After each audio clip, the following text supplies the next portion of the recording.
This is A Voice, a podcast with Dr. Gillyanne Kays and Jeremy Fisher. This is A Voice. Hello and welcome to This is A Voice, Season 5, Episode 8. The podcast where we get vocal about voice. And she's back! Yes, We had hello. such a good time talking to Cate Frazier-Neely. She is back again for another round. Woohoo! Hi, nice to be back. Yeah. What's on your question list today? Well, I want to know where that intro song came from. That is so snazzy and awesome. It was written for us by one of our people because we actually put out that we were going to do a podcast, and one of the guys that we coach, who's an MD, a vocal coach, composer, photographer, web designer, said, I want to write the theme tune and I want something sparkly in it. Are we going to name him? We are. Connor Tonkinson. Okay, wow, he did a wonderful job. So did such a wonderful job. did he like write things and send them to you so you could listen, or? He actually gave us, I think, 3 or 4 different versions, and this was the first one he wrote, and it was the first one. Immediately we said, love that one. Can we have that, please? Slightly changed the voicing, didn't we? We There did. were certain parts we wanted to emphasise more. Yes, yeah. And yeah, well, we love it. We're happy. I'm glad you like it. Thank you for Oh, asking. it's very, and are those actual singers? Is They it? are. They are. Okay. Yes, we have backing Okay. vocalists. And his brief really was, we want something that will make us smile. Well, mission accomplished. Yes. Yeah, absolutely. I think Gillyanne and I found out that we have similar backgrounds. You're teaching everybody. You're teaching everybody and everything. I will admit that when I got started after grad school, I had already been teaching for several years, and I actually started teaching when I was 13. And I'm so glad the statute of limitations has run out on those students, those poor people. But I started off in grad school, and because I played the piano and accompanied, many of the teachers in grad school who didn't want to work with the musical theater people gave them to me, thinking I would just teach them their parts and accompany them. But I got very, very interested in actually helping them within my limited understanding. And from there, because I'm good at building relationships and building relationships within the community, this was at a time when you could do that. And I quickly had a full private studio and an adjunct teaching job. And between the two was working with this wide variety of in the trenches, real life, starting off with just every kind of music there was. And then people would come because no one else was teaching that kind of music. Now, what I was teaching when I was 22 or 23, I don't remember. It's probably best that I didn't. But I actually left academia to go teach in a large community music school for 20 years because I wanted a similar experience to working in the large churches that used to have large groups of singers of very different denominations, because you would get every kind of singer and musician there was to get. And I was very comfortable with that. And I'm very, very glad I had that background because it kept me from becoming narrow in what I taught and how I had to teach. Yeah. I had a lot more freedom to do what I felt was the right thing. Nice. And where does that come from? I don't know. There's a certain amount of chutzpah. There's a certain amount of awareness. There's certainly background. It's certainly gifts that you have to learn that will, just because you have a sense for what's needed doesn't mean you're always right. When do you have to backtrack?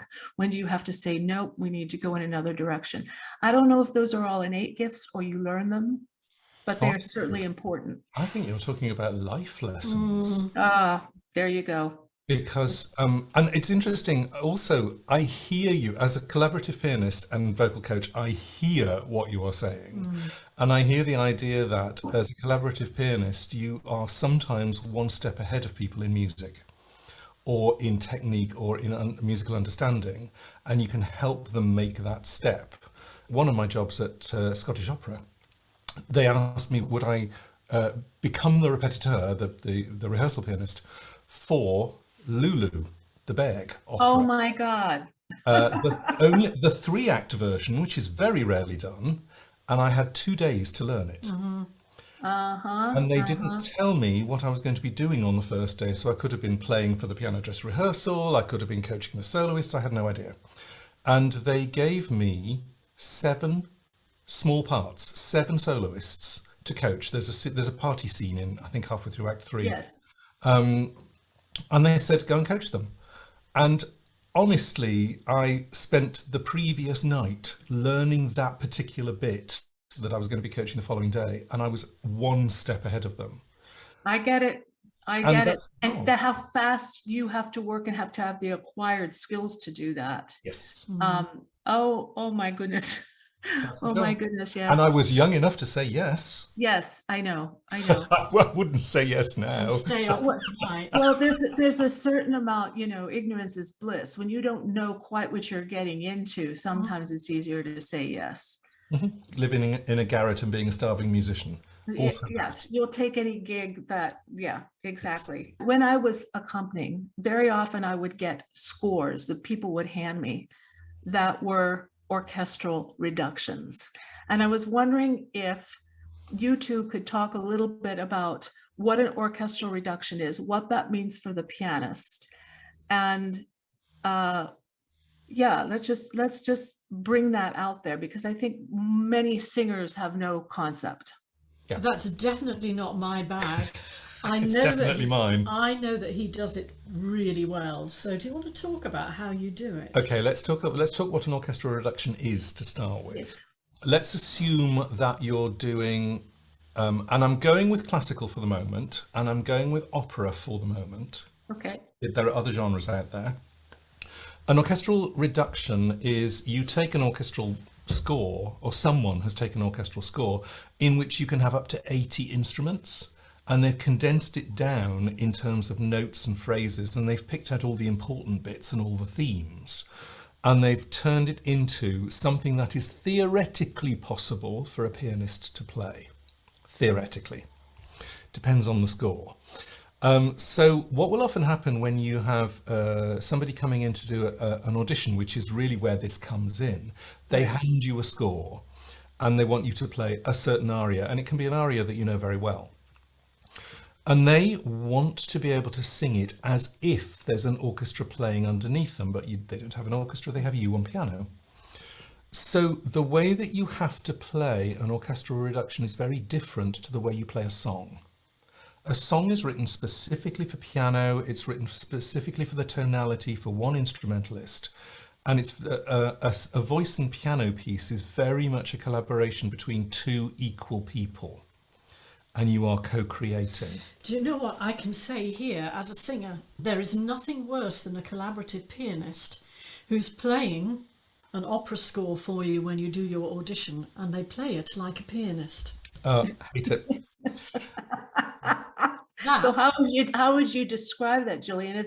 It's very jarring. It's hard to get a flow going, right? It's really hard to get a flow going. It's hard to get a momentum, because they're enjoying the shapes of the phrases, and actually what they need to be doing is, you talk a lot, don't you, about you lead the singer. Oh yeah, all the Yeah. time. Singer doesn't notice all the time. I'm exaggerating a little. I mean, you are great to sing with, I have to say that. Thank you. Very, very good. So I want to backtrack. hang on, no, but- yeah. I haven't finished yet. Oh, I have okay. not finished yet. The thing about an orchestral score is that you have to play it like an orchestra plays, and that means that all the phrasing is different. The way that the rubato, the slowing down and the speeding up, is different. The way the orchestra moves through the music is different. It's a bigger animal, it's heavier, it's not louder necessarily. Right. It just moves in a slightly different way. So if you want to speed something up, normally with an orchestra, your speed up will be slower than it would be if you were a pianist or pianist by yourself. So all the time, when I'm playing piano for an orchestral score, I'm thinking, what instrument is playing this, or what set of instruments is playing this, and how would they do that? So I have orchestral colours in my ear while I'm playing, which means I'm trying to reproduce how an oboe would play that sound. Now, I am an oboist, so I know how an oboe would play. Oh, I am too. That's There are- crazy. Honestly, there are so many of us around. Are you Oh kidding? my God. Well, I'm a bassoonist and a piccolo player, but I never had a chance when I was younger to develop embouchure. It just sounded like someone farting on all three instruments all the time because I was playing them all at once. But anyway, that's an aside. Moving This on. is another aside, which is I do play flute and piccolo, but I tried playing bassoon once, and you're talking about embouchure and farting. Mine was really, really, really tight farting. Way too tight. Anyway. Farting, sphincters, the larynx. Yes, yes, exactly. Oh, that's what I was, a farting sphincter. Yes, thank you very much. Oh, I'm definitely having a t-shirt made of that. Can we move on to cleaner things, please? Okay, so that. But yeah, there is definitely a difference between playing a piano part and a piano reduction. So I'm thinking also of like violin tremolos Yep. and like harp parts. Yep. Yep. Yep. You know, which contribute to the flow or hang up the flow, as Gillian said. Yes. And Yeah, also so- the colour. Oh The yeah. colour. You are doing your best to reproduce some of the feel and the landscape. You talk about landscape. Right. You're doing your best to reproduce the landscape of an orchestra with one instrument. So, and there are people who are good at it, and there are people who are superb at it. Nevertheless, you're one instrument, so you're never going to be able to get the breadth of sound. But one of the things that you do learn to do if you're playing orchestral reductions is to slow down, broaden, lengthen. The changes are different. So there's all sorts of things that you can do. And the tonality that you play with is different as well. Well, thank you. That was very interesting. Yeah, because I've never heard that put to words before. And I think it's worth, especially for your audience, that they're teachers, they're musicians, they're singers, and I hate to differentiate between being a singer and a musician because you can be both, but it's just good to cover all bases because I know you work with a lot of different people.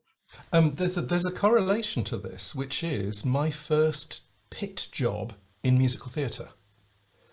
One of the things that, my very first job playing keyboards in the pit in the theatre was Les Miserables in the West End. It's like, if you're going to start high. Wow. And the keyboard one part in Les Miserables, the show is 3¼ hours and you play for 3 hours and 12 minutes. There's 2 breaks in the whole thing. And this is the old one, this is not the new version. And it was interesting because I really discovered what it was like to play with a drum kit. That's the other thing, is that the moment you come away from classical music, where you have the ability to slow down and speed up and rob time, put the rubato in, you can't do that with a drum kit because the drum kit has a set of patterns. And that's part of the music, is that there is a rhythm, there's a very tight rhythm that's going on underneath it.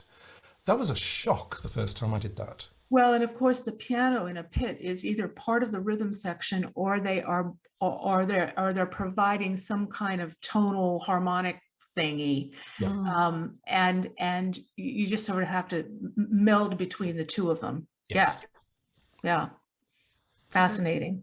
Different beast. It is. I'm going back into the trenches for a moment. Go. Just thinking about, those formative experiences in the trenches. I know for me, it wasn't where I started, but, working at this drama school and standing up in front of 30 students in a class and bringing them a little, nice Beatles song that I'd done an arrangement of, and hoping that they were going to be able to sing that, and finding out that that was not going to cut the mustard at all, and 30% of them couldn't pitch, and they were feisty, and they didn't want to be there.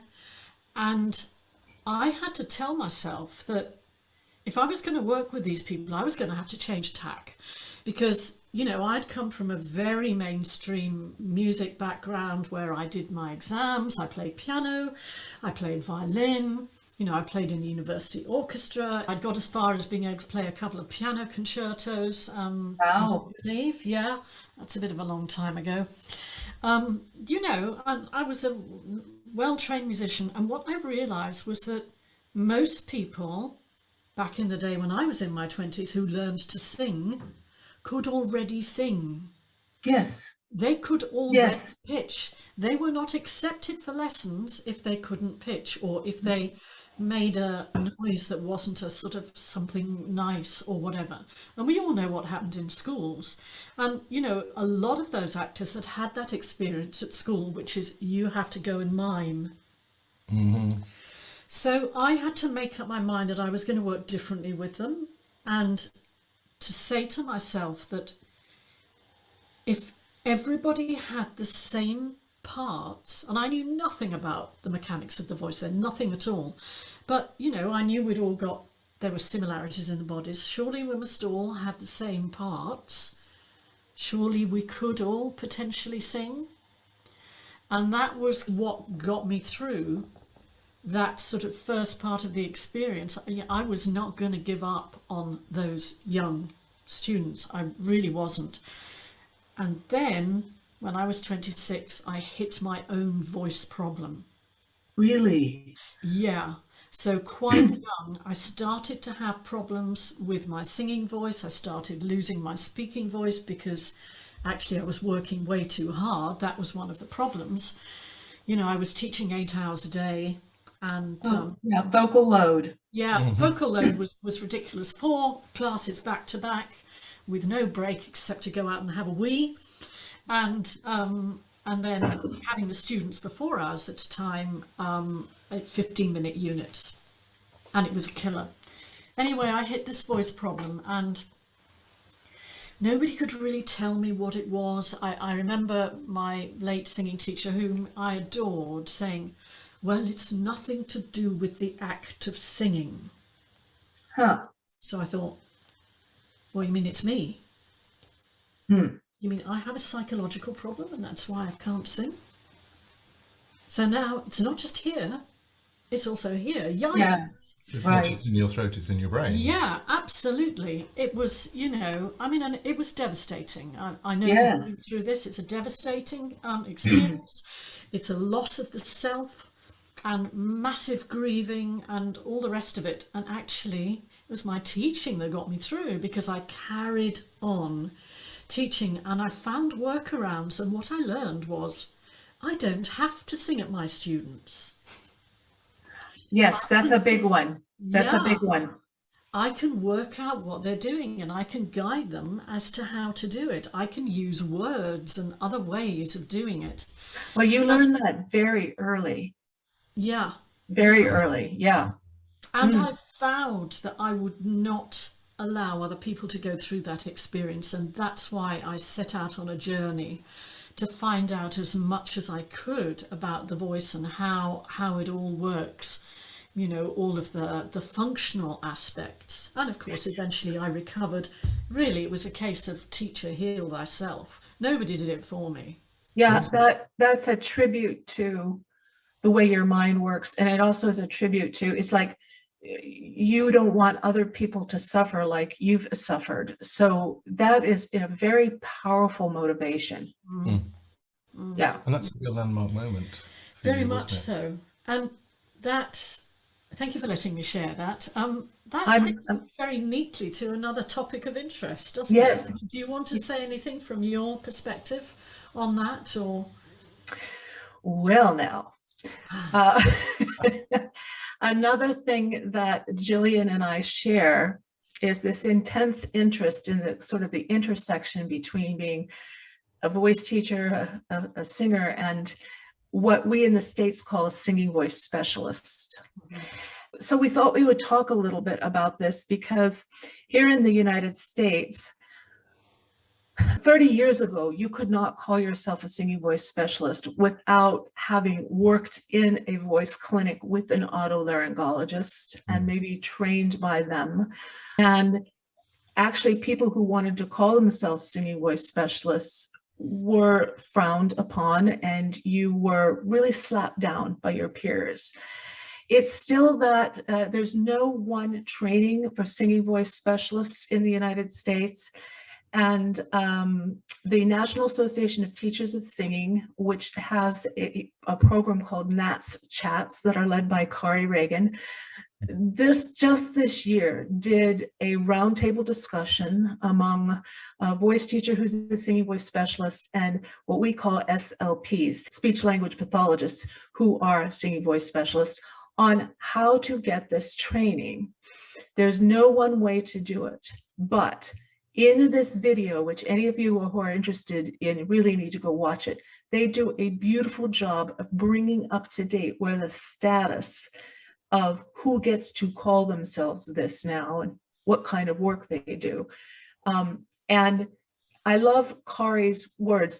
You do have to have some clinical experience in terms of going in and working with SLPs and working with otolaryngologists and observing their work, certain kinds of book learning, maybe, experiences, and supplemental, whether you're talking about trauma-informed or psychology or safe spaces or that sort of thing. But my interest came from, I had been singing for about 25 years and had been studying singing regularly that whole time.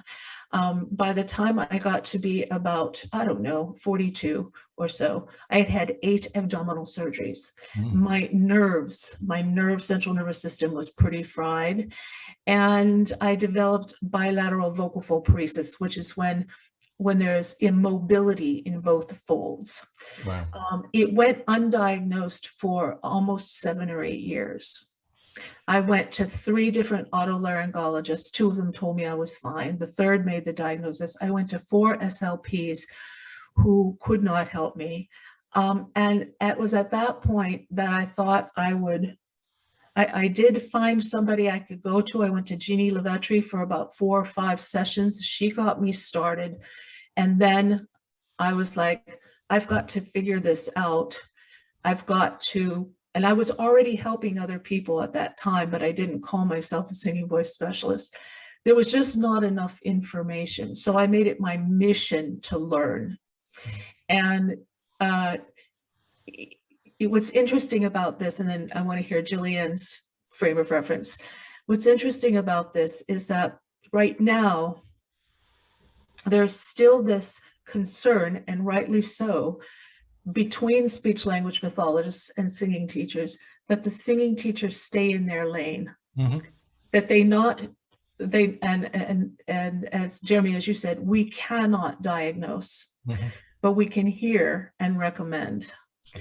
And the issue comes when you are trying to work with the speech language pathologist. Very often they try to pull rank on you without knowing your backstory or without knowing. There's this very tricky learning curve where you learn how to stay in your lane, but then how to champion the gifts that you have and what you have learned and the experiences that have taught. Very tricky, but you need a certain amount of chutzpah to do that with grace and humility, but also a forward thinking that you do have something to contribute. And it's taken me, I would say, since 2013, it's taken me that long to get my voice functional, okay? Every time I had COVID in 2020, my voice went. I had to work with this Laurie Sonnenberg for a few sessions. Then I just had COVID again recently, and it's back to, it seems to go to my throat. And I've developed a relationship with speech language pathologists now at Johns Hopkins Otolaryngology. It's been a long road coming, and I'm sure that I'm sometimes perceived as aggressive when, if I were a man, I would not be seen as aggressive. I would be seen as doing what I need to do to learn what I want to learn.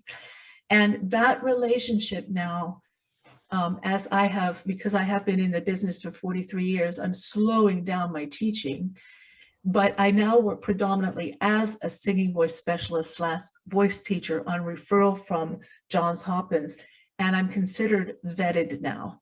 But it's been a very long road, and I've had a lot of people discourage me along the way. So Gillyanne, What? Yeah, I think we have been having very similar conversations here in the UK as to, you know, who is entitled to call themselves a singing voice rehabilitation, Right. or who says that they do singing voice rehabilitation, because rehabilitation has traditionally been the domain of the speech and language The therapists. health workers. Yeah, Yep. so the medically trained, the clinicians. And we did have a program that was set up by, I can't remember what this acronym stands for. British Association for Performing Arts Medicine, Yes. BAPAM. Okay. They set up a number of competencies that they felt a singing teacher would need, or indeed a speech and language therapist might need, to become a singing voice rehabilitation specialist. So, I mean, there was that one route, and I think we went through a bit of a phase of feeling that it was a bit of a closed shop. I'm going to speak for myself and other very experienced teachers, that there was a sense of, well, I'm the singing voice rehab specialist, and, you know, this is my special place.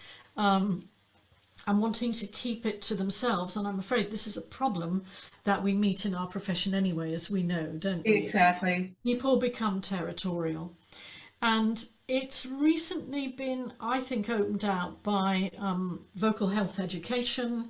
And I'm sure you'll have met Ginevra Williams. Oh, yes. And, you know, they're really looking at that and saying, well, hang on a minute, there is stuff that singing teachers can do. How about we develop, you know, a scope of practice and a code of practice that is appropriate for people who are not medically trained, so that they still have enough information to know when to signpost, just things to look out for. So we don't get into this situation where maybe a singing teacher in ignorance is working with someone who has a technical difficulty, and they don't have the tools to resolve that technical difficulty, and they say to that singer, well, I think you've got a voice problem. Yes. Go to the voice clinic, because we all know that that happens, and it's done in ignorance and without malice. And on the other hand, you have some singing teachers who say, no, you don't need to have the operation. You can work with me. We can all see those people on the internet, you know, and that's also inappropriate. So this is an evolving field, and I think it's great that we're having these conversations. I think there's something interesting about lanes that I want to go into, because people are talking about you must stay in your lane, and I'm with that. What I think is interesting here is this crossover between the SLP or SLT in this country and the singing teacher. And if you, again, I'm going to context and I'm going to job description. So if you look at the job description of the surgeon, it is to get something physically functioning again, either by surgery or a replacement or you know, adjustment or whatever. This is a physical thing. You then go to the speech and language pathologist or speech and language therapist, and their job is to get the voice functioning as well as it can in the speaking area. Yes. Yes. Then you go to the singing teacher, and the singing teacher's job is to get the voice functioning as well as possible in the singing arena. And the moment you look at the difference between singing and speaking, you've got extended pitch range, you've got extended duration of sound, you've got extended tone color, dynamics, there's all sorts of things. You've got extended vowel sounds. There's all sorts of things that singers use that speakers don't. And I am all for singing teachers staying in the lane of, this is my specialty. I can hear, because of the extended work that we're doing, I can hear that there is something still not working. And I want to advise the SLP that there is something here that I still don't know what's going on, but there is definitely something. Now, because I'm doing the more extreme work, the more elongated work, it's more obvious. And you'll be seeing them more often, because generally they get 3 to 6 sessions. And often it's, with all due respect, about damage limitation, because that's what the medical profession is about. They get 3 to 6 sessions with the SLP or SLT, right? Yes. Yeah, but they're going to get more, and we're going to be working with them probably for an hour. And I feel that our job is to help them recover their voices for their performance environment. which is much more extended voice And use than it would be for an SLP. That's a different task. That is a different task. And my opinion about all that, we have a real meeting of the minds. I generally agree with you guys on everything. If you have somebody come to you, like when an SLP has their 6 weeks to 9 months with someone and then sends them to me, there is this extra area that happens before a singer is functional. Yes. There's this place between getting the speaking voice and airflow and chords to coordinate the time it needs to heal whatever's going on. Lots of times there's this psychological stuff that goes with that too, as you know. There's this broader window that can be 3 months to 2 years where you are working to get the barely functional speaking voice back into function. And then you get functional, and then you get into optimal. And I believe that a good singing voice specialist voice teacher can work those 3 sections after the speech language pathologist does their work. But it's this extra little place that seems to be the no man's land that's very hard to describe. How do you, where you're still actually doing rehab. You're still actually working with brain function, the neuroplasticity of the brain, to groove new neural pathways in your pacing, in the types of exercises you're doing, in the types of rest and play. It's all different. It's very therapeutic than the functional work. And it's also the application in the song material. And, I completely agree with you that if a singer has had surgery, we're talking about a year before they start to, feel, things are okay. And it can be another 6 months to 2 years altogether when they go, do you know what? I just feel great. Yes. Really, I don't worry about it anymore. I feel I can really rely on my voice. And more than that, they'll often say, I now realize that my function is better than ever it was. Yes. It does take that long. This is really important. It's in order to be mentally healthy as a performer, you have to have a sense of reliability on your instrument. Oh, for sure. And because of that, if you don't have that reliability, now this is interesting because this could be pre-surgery, you don't have reliability on your instrument, and that can affect you. So in fact, the mental health aspect of it has already happened, and therefore you're in rehabilitation for security as much as anything. Yes, very good. And so that whole period between getting a voice even vaguely functional and optimal, is that there's a whole list of things that goes on in there. There's one other thing that I want to say, and we're starting to notice it in this country, which is the SLTs. Some SLTs are now coming out of their lane and coming into the singing teaching. Yes. And please don't do that because you are not qualified. Yeah.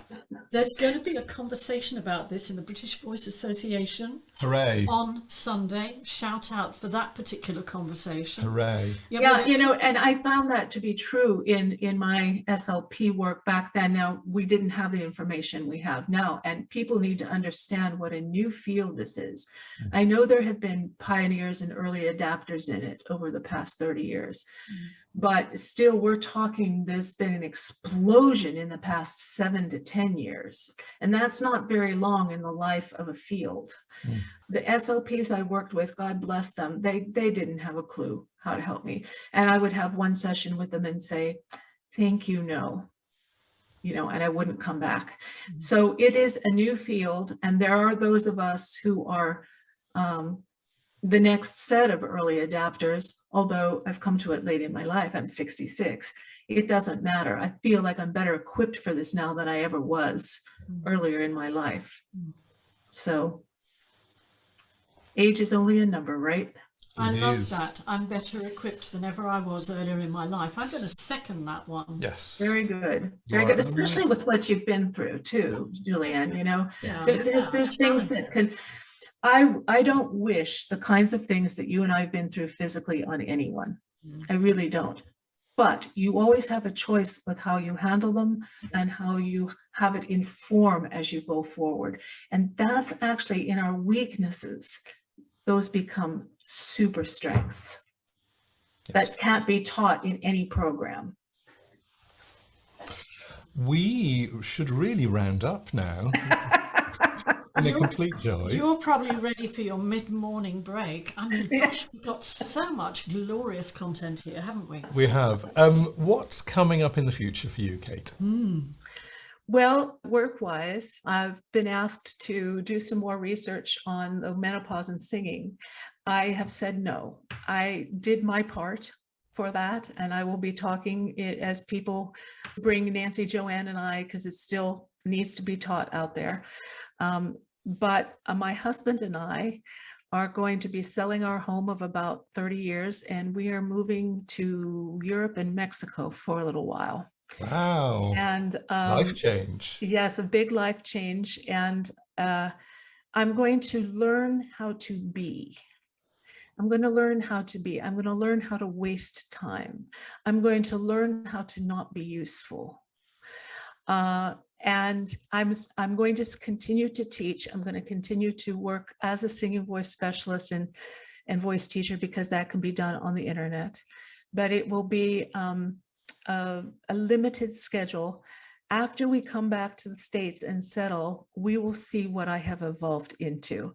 I have had many lives, and I'm ready to experience life in a different way now. Wonderful. Yeah. So, Cate, as you learn those lessons, please do share them, because it's kind of where I need to be as well. Well, this idea of learning how not to be useful, which, I mean, many people need to learn to be useful. When you are an artist, when you're a teacher, when you are a sensitive person, you tend to make yourself incredibly useful, right? And I think it's important to have a mission. I think it's important to contribute to the world, but the world will keep spinning if I go AWOL for 6 months, Will it?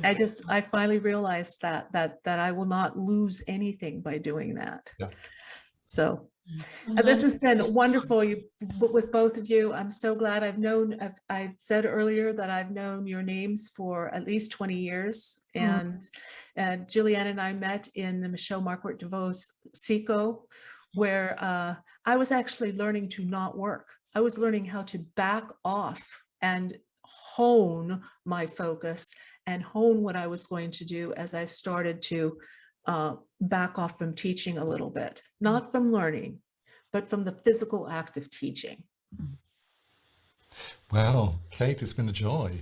Thanks so much for being a guest. As we say, Thank you very Yeah. much. Thank you very much, both of you, and best wishes to all the work and the good you're doing. Thank you. Thank you. All right. Take care. Bye-bye.